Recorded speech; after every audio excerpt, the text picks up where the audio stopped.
to be able to hang in there and gut that one out? Like I told you out there in the post game, just trusting each other.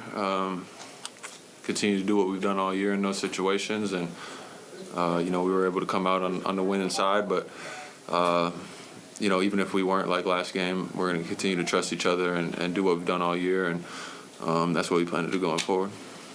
Changed offensively moving forward. We had some big shots, but again, those shots don't happen if we don't trust each other.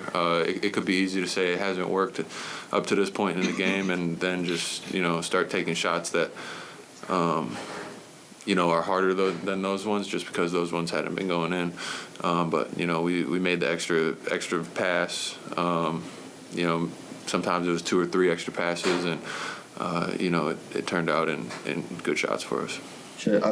I watched you curse at yourself while missing shots pregame. Obviously, a few misses. What did it take to ice those free throws at the end of the game internally? Just trusting all the work that I put in. I'm not perfect. I don't make every single shot, but I was able to put myself in a place where I needed to be to make those shots. How much pressure was there to win this game tonight, so it wouldn't be 3-1 going back home? I'm not going to try and downplay it at all. It's a lot of pressure to win that game. You never want to be in a 3-1 situation. It's obviously a lot better to be 2-2 going home, to play a 3-game series with home court advantage. For most of the night, guys didn't have it offensively, but just think about the way you guys were able to find ways to be effective in this high-pressure situation. Yeah, again, I feel like it comes down to who we are. We're not a team who's just going to be like, we're going to win when we make shots, and we're going to live and die with that. Even when one aspect of what we do isn't going for us on that night, we have a lot of guys who are able to do a lot of things out there on the basketball floor, and defense is one of them. I feel like we really held our hand on defense tonight, and that won us the game. We haven't been scoring 120 points a game, so being able to hold them to 100 or 96 points was enough for us to get it done tonight. The offense for the first 3 quarters obviously was a struggle. What kind of calming influence does it have when Shea gets cooking there in the fourth quarter?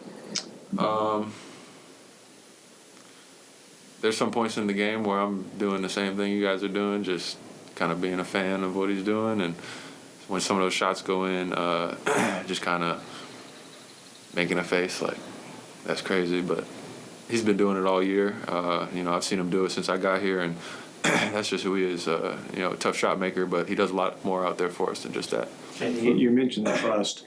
Some of those plays, he's hitting you for a 3. He said, I think it was casing for a 3. When he's got a rolling like that, for a star to make the right reads and the right plays, what does that say about Shea and just kind of the way this team operates? Yeah, it says a lot about who he is, but it also says a lot about how smart of a basketball player he is. He knows when he has it going, the other team's not just going to let him just, beat them one-on-one. He's going to see a lot of different things. And, he's been seeing all types of different coverages, game plans, for a long time now. He's been a really good player. And, he knows all the right reads to make, and he did that tonight. And he put a lot of trust in us, and we were able to make the plays that we needed to make to come out with the win. More specifically, what have you seen Shea's relationship with the concept of trust look like throughout this year?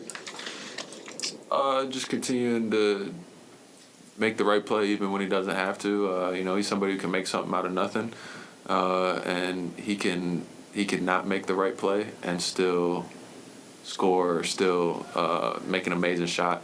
And there's times when we need him to do that, and there's times where we need him to make the right play. And I feel like tonight he found a great blend of when to do both. Chet, Mark was just in here talking about your guys' uncommon ability to stick together through hard things. I know it's not like some Disney movie where somebody gives a big speech, but who are the guys in the huddle who really helped you guys stay even keel to make this comeback? I don't think it's one person. I think it's everybody. Everybody's doing their part, coming ready to play, bringing the energy. Kay got out there and gave us big minutes tonight. He was everywhere. Every time I saw a missed shot, he was right there for the offensive rebound. Defensive rebound didn't matter. He was out there making tough plays, and we got a bunch of guys who've seen a lot of situations like this. Obviously, we have a bunch of guys who haven't either. A lot of us are new to this playoff stuff, but we got a very mature group that knows what it takes and is willing to do whatever. You guys went 23 of 24 on free throws, which in a lot of ways would probably be the difference. I mean, do you feel that as the game's going on? I missed the only one. It looks like. Free throws are big. I missed one, right? You got the stat sheet right there. You tell me that. Yeah. Free throws win games. Obviously, the game looks a lot different. We might be sitting here talking about different things happening if Luka makes that other free throw. And obviously, if I make that free throw early on in the game, it's a whole different story too. So those are extremely important. And again, we have a lot of players that are really hard working and put a lot of emphasis on making free throws too. And we were able to convert there tonight. You did make those two late. Were those the two biggest free throws of your life? I'd say because of the circumstances, like this playoff game and everything, on the road too. I'd probably say yeah, but earlier in the season, I hit 3. Warriors game? Yeah, 3 to tie it. Yeah, that's right. So I'd probably say that's bigger because we were losing the game. Today we were winning, so it was like, you miss them, you can still win the game. But in that situation, you had to make all 3 to go to overtime just to try and win the game. So I'd probably say that one, and this is right behind it. Anybody else? You mentioned the pressure of potentially going down 3-1. Is the mood for yourself and the rest of the locker room, is it more just like confidence building as you guys get this win, or is it a sense of relief? Anytime you win, it gives you confidence. But we can't let it be arrogance. We have to get back and figure out how to be better.